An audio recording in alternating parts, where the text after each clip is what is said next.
This is Matador News, and these are today's headlines. Former ambassador to Ukraine testifies on Capitol Hill in the impeachment investigation. And hundreds of thousands are joining in violent protests in cities across the world. Also, in a galaxy not so far away, Star Wars releases its final trailer, The Rise of Skywalker.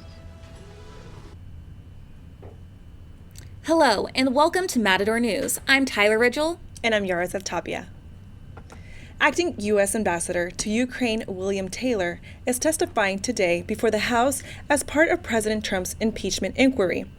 Taylor, who has been serving as a provisional head of the U.S. diplomatic mission to Kiev, is speaking behind closed doors to members of the Intelligence, Foreign Affairs, and Oversight Committees. But reports from inside the hearing suggest that Taylor read a 15-minute opening statement and he told House members that Trump White House officials did try to persuade Ukraine officials to investigate candidate Biden, tying it to U.S. aid. In other words, there was a quid pro quo. Also today, CNN has released a new poll showing 50% of the population want President Trump impeached and out of office.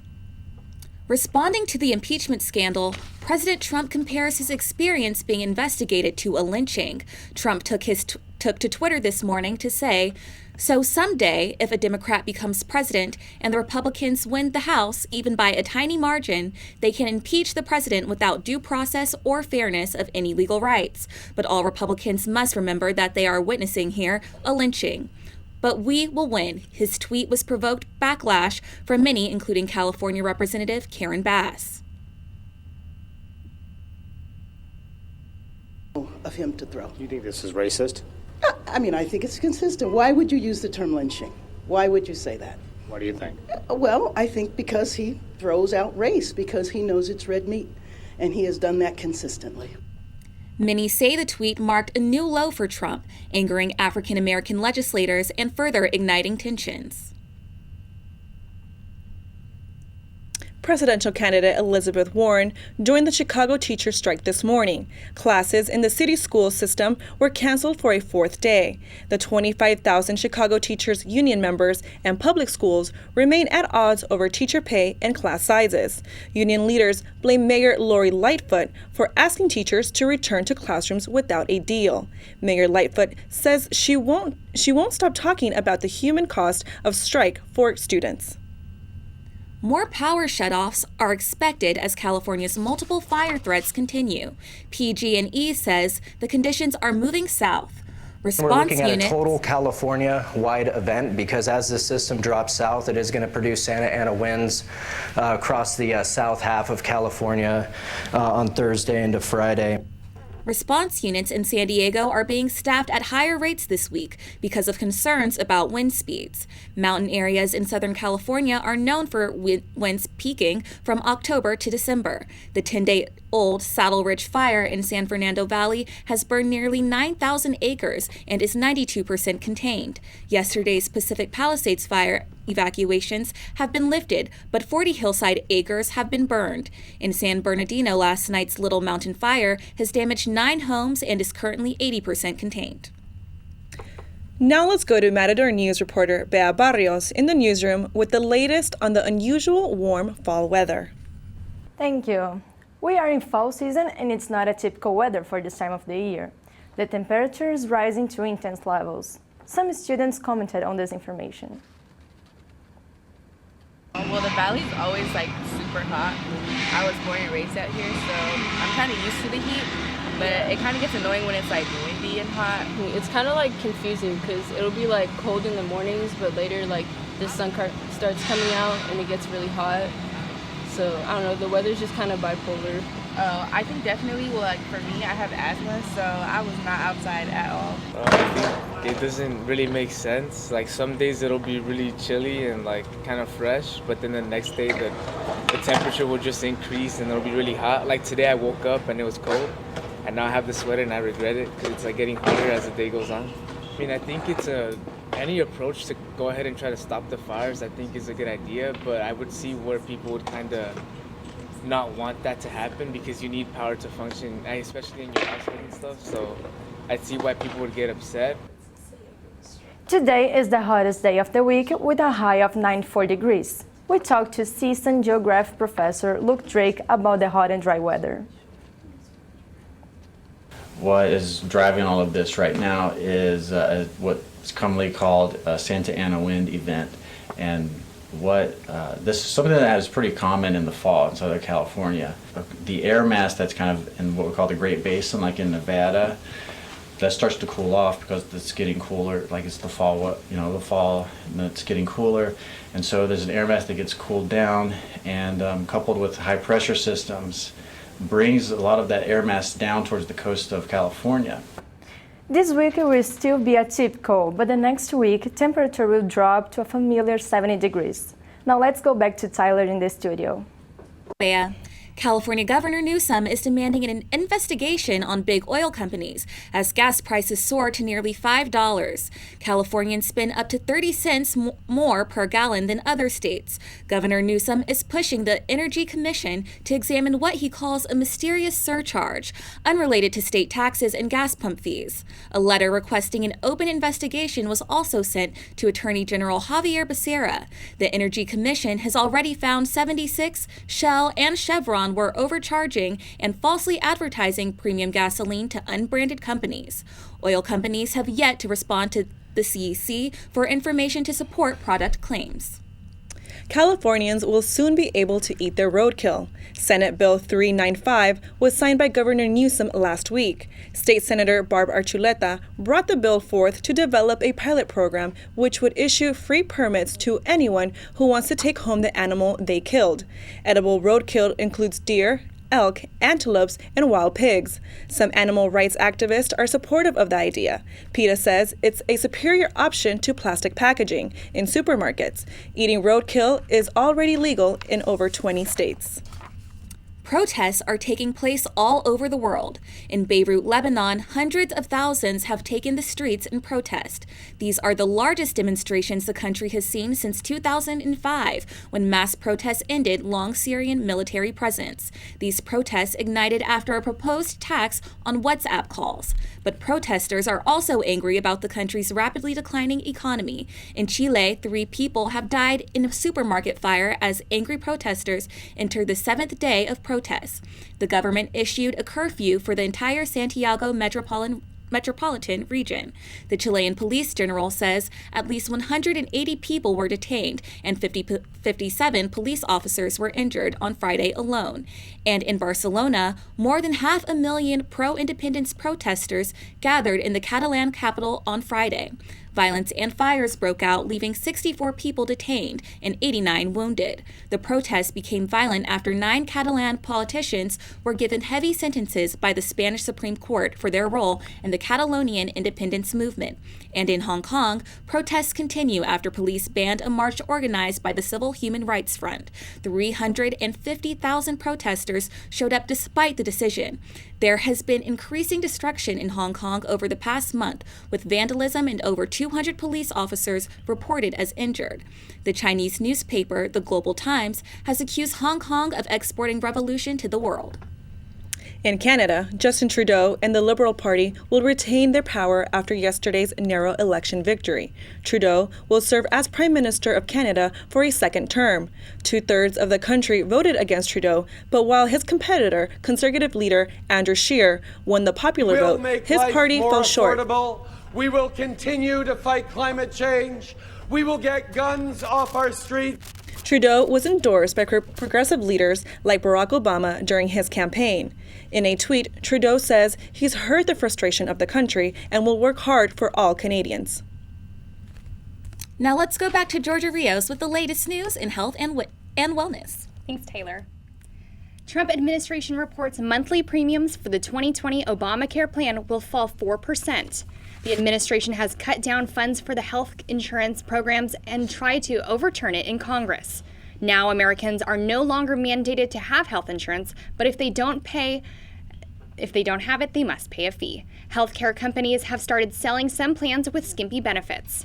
In the new year, a monthly premium will cost a typical 27-year-old $388 each month, down from $400. Monthly plans vary from state to state. The most expensive plan is in the state of Wyoming, up to $700 next year, and the New Mexico has the cheapest at $280. Video games and exercise don't come hand in hand, but Nintendo has proven they can. Nintendo previously released Wii Fit, which sold millions of copies. Ring Fit Adventure is the Nintendo Switch version. The game comes with a large rubber ring and a strap for your legs. The controller will be able to measure the person's forces as they push and pull on it. The game requires the player to use his or her entire body to play rather than using buttons. Cartoonish visuals and in-game collecting and taking out enemies in a physical exercise. The game is available now and costs $80. Now let's go to Jenny Almanza with the latest in business news. Thank you, Georgia. This year, Halloween will reach an estimate of an unbelievable $8.8 billion in profit. The National Retail Federation says shoppers spend an average of $86 on Halloween. Nearly around 172 million Americans plan to celebrate the ghostly holiday. Around $3.2 billion are estimated to be spent on costumes, $2.6 billion on candies, $2.7 billion on decoration, and $390 million on greeting cards. Hope everyone has a spectacular and safe Halloween. Under Armour CEO founder announced he will step down from the company CEO. Kevin Planks will be replaced by Chief Operating Officer Patrick Frisky, who will begin his new position in January 2020. Plank has been CEO since his brand started in 1996 in his grandmother's basement and later moved to Baltimore. Plank says Frisk is the right person to be under Armour CEO. Now let's toss it back to Georgia Rios with the latest on sports. The World Series kicks off tonight as the Washington Nationals face the Houston Astros. Star pitchers Garrett Cole and Max Scherzer will start tonight's game. Astros second baseman Jose Altuve was named MVP of the ALCS after he clinched the series with a walk-off home run against the Yankees, sending them to the World Series. The Nats' third baseman Anthony Rendon will be watched closely as he crushed the Cardinals pitching during the NLCS series. The game begins tonight at 5 from Houston's Minute Maid Park. The NBA season is back. Los Angeles is torn between two sides, the Lakers and the Clippers. The battle for LA continues with the Clippers adding forward Kawhi Leonard and Paul George, while the Lakers add six-time All-Star forward Anthony Davis to their rosters. George will miss the opener as he recovers from a shoulder injury. Kyle Kuzma from the Lakers will also miss the opener after suffering a stress reaction in his left foot. The game begins at 7:30 tonight at the Staples Center. The Patriots are once again undefeated. The New England team just had their second shutout this season, beating the New York Jets 33-0. At the end of the first quarter, Brady hit wide receiver Philip Dorsett with a 26-yard score.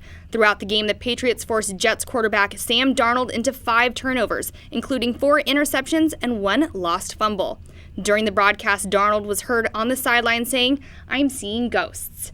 ESPN says the Patriots are the second team in NFL history to record multiple 30-plus point shutouts in a season, joining the 1942 Bears. Let's hear from Jenny with what's happening in entertainment.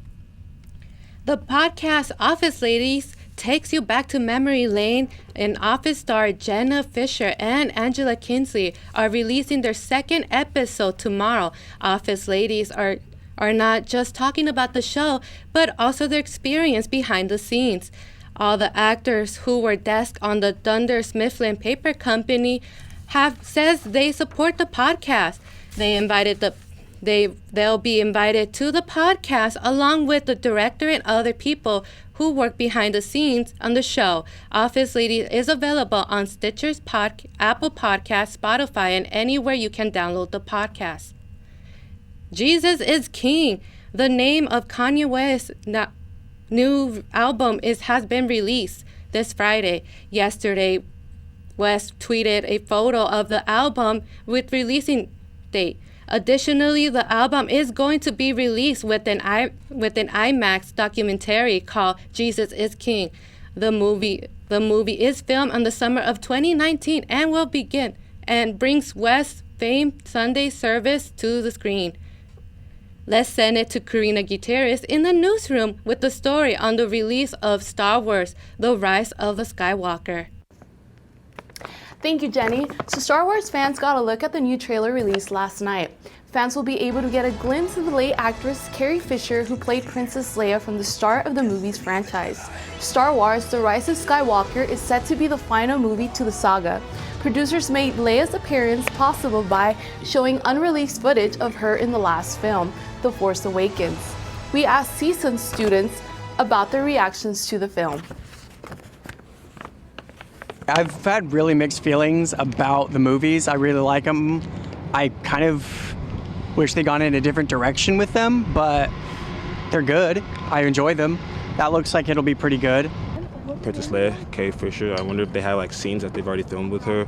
I was like, holy smacks, because I think, I don't know, like the really dark twisted dude, he like used the force or something to like lift up that ship from underwater. I was like, what are they gonna do with that? Because that battleship looks like, whoo, that battleship looks insane. Like that's a whole world ender right there. But yeah, this movie is gonna be pretty exciting. Oh, that was very, very intense. I was like, oh my goodness, like I got a little emotional actually, because I'm like especially the part where they were like, oh, the saga will end, because it seems like it's been going on for a while. Like, I mean, it's been going on since the 70s, intermittently, but still since the 70s, and it did make me feel like a little sad. Probably, yeah. I mean, I'll see it in theaters. I won't see it opening weekend, but I'll see it in theaters. I'm hoping this movie kind of wraps all up and it's like ends up being like really, really good. And I will be there, in December to be there to watch it, and we'll see how this all concludes. I'm excited for it.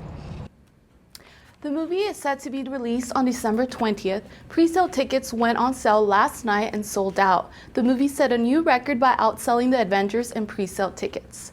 Now let's go back to Tyler in the studio. Thanks, Karina. This Thursday is Breast Cancer Awareness Day. NFL running back DeAngelo Williams supports the awareness movement by funding 500 mammograms for women. Williams has sported pink during games since playing for the Carolina Panthers and Pittsburgh Steelers. Pink is more than just a color to him, but a culture. The DeAngelo Williams Foundation was created to honor his mother, Sandra Hill, who passed away in 2006. He hopes to one day host a free mammogram screening for all 50 states. Thank you for watching Matador News. I'm Yarazeth Tapia. I'm Tyler Ridgle. I'm Jenny Almanza. And I'm Georgia Rios. See you next week.